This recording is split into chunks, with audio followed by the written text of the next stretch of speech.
دمایکی فرانسی به فونتیکا خویا فرانسی و به زمان آلمانی داخ و پیش هر ناگه گلک جاران پیش هر بلنده جی. Ich war 20 Jahre alt. Ich hatte einen Traum zu gehen nach Frankreich. Alors, ich habe nach einer Möglichkeit gesucht, dahin zu kommen.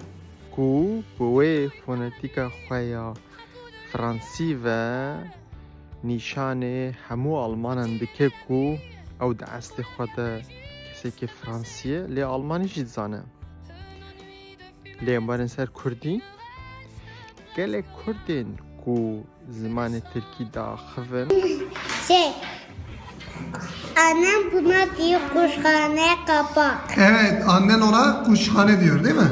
Hı hı. Evet, ama onun gerçek adı ne Türkçe? Bilmiyorum. Söyledin ya az önce, ben söyledim sana. Ne? Tencere.